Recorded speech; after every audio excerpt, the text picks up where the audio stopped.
Social മീഡിയയിൽ ചില സമയത്ത് നമ്മൾ കാണുന്നുണ്ട് കേരളത്തിലെ കല്യാണ ചെലവുകൾ ഒരു വർഷത്തിൽ തന്നെ കോടികളാണെന്നാണ്.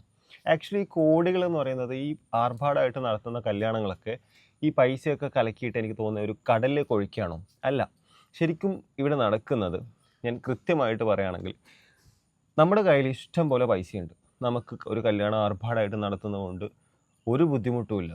നല്ല ഭക്ഷണമൊക്കെ ആക്കി നല്ല ഗ്രാൻഡായിട്ട് നല്ല ഈവൻറ്റ് മാനേജ്മെൻറ്റും ഒരുപാട് ഫ്ലവേഴ്സും അതുപോലെ തന്നെ ഭയങ്കര ലൈറ്റിങ്ങും വലിയ പന്തലും അങ്ങനെ വലിയ പരിപാടി ആക്കുന്നതുകൊണ്ട് നമുക്ക് പിന്നീടുള്ള ജീവിതത്തിൽ ഈ കല്യാണം കഴിഞ്ഞ് അങ്ങോട്ടേക്കുള്ള ജീവിതത്തിൽ ഒരു ബുദ്ധിമുട്ടും ഇല്ലെങ്കിൽ നമുക്ക് ആ കല്യാണം അത്രയും ആർഭാടമായിട്ട് തന്നെ കഴിക്കാം. ഒരുപാട് പടക്കം പൊട്ടിച്ചിട്ടും അതല്ലെങ്കിൽ ഫുഡ് വേസ്റ്റ് ആക്കിയിട്ടും ഇങ്ങനെയുള്ള പരിപാടികളൊക്കെ മാക്സിമം ഒഴിവാക്കിയിട്ട് നല്ല വൃത്തിയിൽ നല്ല ആർഭാടമായിട്ട് കല്യാണം നടത്തുന്നുണ്ടെങ്കിൽ ഒരു പ്രശ്നമില്ല. ശരിക്കും സംഭവിക്കുന്നത് ഒരു കല്യാണം നടക്കുന്ന സമയത്ത് ആ നാട്ടിലുള്ള ഒരുപാട് ബിസിനസ്സുകാർ, ഒരുപാട് കച്ചവടക്കാർ, ഒരുപാട് ഫോട്ടോഗ്രാഫേഴ്സ്, വീഡിയോഗ്രാഫേഴ്സ് അങ്ങനെയുള്ള പല മേഖലയിലും വർക്ക് ചെയ്യുന്ന ഈ കല്യാണം സംബന്ധിച്ച് മാത്രമല്ല പല മേഖലയിലേക്കും ഇവരുടെ കയ്യിൽ കിടക്കുന്ന പൈസ മാർക്കറ്റിലേക്ക് ഇറങ്ങും.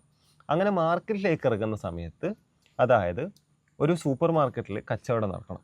ആ സൂപ്പർ മാർക്കറ്റിൽ കച്ചവടം നടക്കുമ്പോൾ അതല്ലെങ്കിൽ ഒരു ഹൈപ്പർ മാർക്കറ്റിൽ സാധനങ്ങൾ പർച്ചേസ് ചെയ്യുന്ന സമയത്ത് അവിടെയുള്ള ഒരുപാട് ജോലിക്കാർക്ക് സാലറി കൊടുക്കുന്നത് ഇവിടെ കിട്ടുന്ന കച്ചവടത്തിൻ്റെ ലാഭത്തിൽ നിന്നാണ്. അപ്പോൾ അവിടെയുള്ള സാധനങ്ങൾ ചിലവായ മാത്രമേ അവർക്ക് ലാഭം ഉണ്ടാവുള്ളൂ. അങ്ങനെയാണ് ഇവിടെയുള്ള സ്റ്റാഫിന് സാലറി കൊടുക്കുന്നത്. ഈ സ്റ്റാഫ് 100 കണക്കിന് ആൾക്കാരുണ്ടാവും. അവരൊക്കെ ഫാമിലി അവരെ ഡിപ്പെൻഡ് ചെയ്യുന്നുണ്ട്. അതുപോലെ തന്നെ ഫോട്ടോഗ്രാഫേഴ്സ്, ഈ വെഡ്ഡിങ് ഫോട്ടോഗ്രാഫിയിലാണ് ഒരുപാട് ഫോട്ടോഗ്രാഫേഴ്സിന് നല്ല വരുമാനമുള്ളത്. ആ വരുമാനം കൊണ്ടാണ് അവരും അവരുടെ ഫാമിലിയും നല്ല രീതിയിൽ ജീവിച്ചു പോകുന്നത്. സോ അങ്ങനെയാണെങ്കിൽ കല്യാണം നടത്തുന്ന സമയത്ത് ഒരു ഫോട്ടോഗ്രാഫർ, വീഡിയോഗ്രാഫർ ഉണ്ടെങ്കിൽ അവരുടെ വരുമാനം വരുന്നത് ആ കല്യാണത്തിലൂടെയാണ്. ടെക്സ്റ്റൈൽ ഷോപ്പ്, അവിടെ പോയിട്ട് നല്ല വസ്ത്രങ്ങൾ വലിയ പൈസക്ക് എടുക്കുകയാണെങ്കിൽ അവിടെ നടക്കുന്ന കച്ചവടത്തിൻ്റെ ലാഭം അതിൻ്റെ ഓണേഴ്സ്, അതിൻ്റെ പാർട്ട്നേഴ്സ്, അവരുടെ ഫാമിലി, അതുപോലെ തന്നെ അവിടെ വർക്ക് ചെയ്യുന്ന സ്റ്റാഫ്, അവരുടെ ഫാമിലി, അങ്ങനെ ലക്ഷക്കണക്കിന് ആയിരക്കണക്കിന് ആൾക്കാരുടെ കയ്യിലേക്കാണ് ഒരു ഗംഭീരമായിട്ടുള്ള കല്യാണം നടക്കുന്ന സമയത്ത് ശരിക്കും ആ പൈസ എത്തിപ്പെടുന്നത്. അതുകൊണ്ട് തന്നെ കേരളത്തിൽ എത്ര നല്ല കല്യാണം നടക്കുന്നതിനും ഒരു ബുദ്ധിമുട്ടില്ല. പക്ഷേ കേരളത്തിലെ മാർക്കറ്റ് ഉപയോഗിക്കുക എന്നുള്ളതാണ്. ഭക്ഷണത്തിൻ്റെ സാധനങ്ങൾ മാത്രം നോക്കുന്ന സമയത്ത് തന്നെ കേരളത്തിലെ മാർക്കറ്റ് ചൂസ് ചെയ്യാം, കേരളത്തിലുള്ള ഭക്ഷണ സാധനങ്ങൾ പർച്ചേസ് ചെയ്യാം. അതുപോലെ തന്നെ കേരളത്തിലെ മാർക്കറ്റിലേക്ക് എന്ത് ചെയ്യാം, പൈസ ഇറക്കാം. അതായത് കേരളത്തിലെ ടെക്സ്റ്റൈൽ ഷോപ്പിൽ, കേരളത്തിലെ ജ്വല്ലറികളിൽ, കേരളത്തിലെ ഹൈപ്പർ മാർക്കറ്റിൽ, അതൊക്കെ കേരളത്തിലെ പരിപാടി നടക്കുന്ന സമയത്ത് ഈ കേരളത്തിലുള്ള ആൾക്കാരിലേക്ക് തന്നെ ഈ പൈസ മാക്സിമം എത്തിക്കാൻ ശ്രമിക്കാം.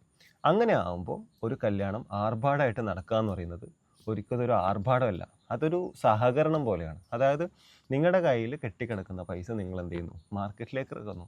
ഈ കല്യാണമൊന്നും ആർഭാടമാക്കാതെ ഇഷ്ടം പോലെ പൈസയുള്ള ഒരാൾ സാധാരണ രീതിയിൽ കല്യാണം നടത്തുന്നു. കല്യാണമൊന്നും ആർഭാടമാക്കാതെ സാധാരണ രീതിയിൽ കല്യാണം നടത്തിയിട്ട് ഈ പൈസയൊക്കെ ഒരുപാട് ആൾക്കാർക്ക് ഇങ്ങനെ കൊടുക്കുകയാണെങ്കിൽ ഈ വാങ്ങുന്ന ആൾക്കാർക്ക് അതൊരു തൃപ്തി ഉണ്ടാവില്ല, ഒരു അഭിമാനം ഉണ്ടാവില്ല. കൊടുക്കുന്ന ആൾക്കാർക്ക് ഓക്കെ, പക്ഷേ കൊടുക്കുന്ന ആൾക്കാർ നല്ല മനസ്സ് വരണമെന്നുമില്ല. കാരണം നിങ്ങൾ പണിയെടുക്കുന്നതിന് ആ പൈസ കൊടുക്കുന്നുണ്ടെങ്കിൽ, അതായത് ഇവിടെയുള്ള ഫോട്ടോഗ്രാഫേഴ്സിന്, വീഡിയോഗ്രാഫേഴ്സിന്, അതുപോലെ തന്നെ ഈവൻറ്റ് മാനേജ്മെൻറ്റിൽ വർക്ക് ചെയ്യുന്ന ആൾക്കാർക്കൊക്കെ നിങ്ങൾ പണിയെടുത്തതിന് പൈസ കൊടുക്കുകയാണെങ്കിൽ കൊടുക്കുന്ന നിങ്ങൾക്കും പ്രശ്നം ഉണ്ടാവില്ല, ആ വാങ്ങുന്ന ആൾക്കാർക്കും പ്രശ്നം ഉണ്ടാവില്ല. ഒരുപാട് ഫാമിലീസ് ഇതുപോലെയാണ് എന്ത് ചെയ്യുന്നത്, ഇവരെയൊക്കെ ഡിപ്പെൻഡ് ചെയ്തിട്ടാണ് ശരിക്കും ജീവിച്ചു പോകുന്നത്.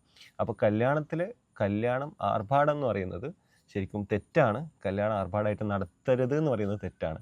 പക്ഷേ കല്യാണം ആർഭാടമായിട്ട് നടത്തരുത്.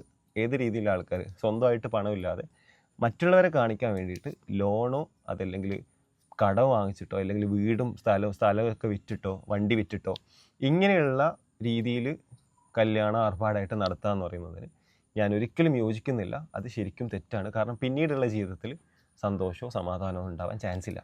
സോ കല്യാണം എന്നല്ല, എന്ത് പരിപാടി ആയിക്കോട്ടെ നല്ല ആർഭാടമായിട്ട് നടക്കട്ടെ. എൻഗേജ്മെൻ്റ് ആയിക്കോട്ടെ, കല്യാണം ആയിക്കോട്ടെ, നിക്കാഹ് ആയിക്കോട്ടെ, അതല്ല ആനിവേഴ്സറി ആയിക്കോട്ടെ, ബർത്ത്ഡേസ് ആയിക്കോട്ടെ, എന്തും നല്ല ആർഭാടമായിട്ട് നടത്തട്ടെ. പക്ഷേ നിങ്ങളുടെ കയ്യിൽ പൈസ ഉണ്ടെങ്കിൽ ഞാൻ പറഞ്ഞ പോലെ നല്ല ആർഭാടമായിട്ട് തന്നെ നടക്കട്ടെ. അതിൽ യാതൊരു മടിയും കാണിക്കരുത്. ഒരുപാട് ആൾക്കാരെ വീട്ടിൽ വിളിച്ച് അവർക്കൊക്കെ ഭക്ഷണം കൊടുക്കുക, നല്ല ഭക്ഷണം കഴിപ്പിക്കുക, നാട്ടിലുള്ള ആൾക്കാരൊക്കെ നല്ല ഭക്ഷണം കഴിപ്പിക്കുക. ഇങ്ങനെയൊക്കെ ചെയ്യുമ്പോൾ കല്യാണം ആർഭാടമാവുകയും ചെയ്യും, അതിൽ ആൾക്കാർക്ക് നല്ല സന്തോഷം ഉണ്ടാവും. പൈസയുള്ള ആൾക്കാർ കല്യാണമൊക്കെ ആർഭാടമായിട്ട് നടത്തട്ടെ. Thank you.